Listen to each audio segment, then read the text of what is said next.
హైదరాబాద్ రహమత్ నగర్ లో బీఆర్ఎస్ కార్యకర్త రాకేష్ పై జరిగిన దాడిని ఖండించారు బీఆర్ఎస్ వర్కింగ్ ప్రెసిడెంట్ కేటీఆర్. స్వయంగా వారి ఇంటికి వెళ్లి పరామర్శించారు. ఎన్నికల ఫలితాలు వచ్చి 24 గంటలు కాకముందే కాంగ్రెస్ నేతలు దాడికి పాల్పడ్డారని ఆగ్రహం వ్యక్తం చేశారు.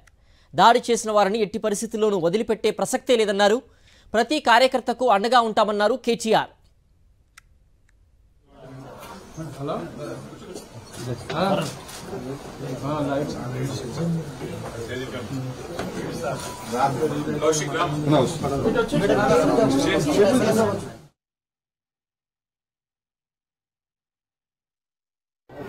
సోదరుడు రాకేష్ క్రిస్టఫర్ గారి మీద ఒక క్రిస్టియన్ మైనారిటీ కమ్యూనిటీకి సంబంధించిన సోదరుడు ఆయన మీద రెహమత్ నగర్ లో జరిగిన ఈ దాడిని నేను పూర్తిగా ఖండించడమే కాదు, ఆయనకి జరిగిన ఈ దాడికి బాధ్యత కూడా ఖచ్చితంగా కాంగ్రెస్ పార్టీయే వహించాల్సి ఉంటుంది. ఎన్నికల్లో కొన్ని ఎన్నికలు గెలుస్తాం, కొన్ని ఎన్నికలు ఓడిపోతాం.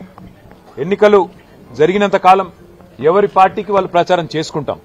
కానీ జూబ్లీహిల్స్ నియోజకవర్గంలో ఏ కార్యకర్తకి ఏం జరిగినా కంటికి రెప్పలాగా కాపాడుకునే బాధ్యత నాది. వదిలిపెట్టే సమస్య లేదు.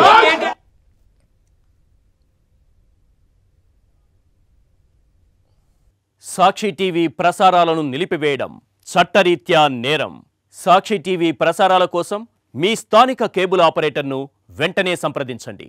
DTHలో ఇంటర్నెట్లో కూడా సాక్షి టీవీ ప్రసారాలను వీక్షించవచ్చు.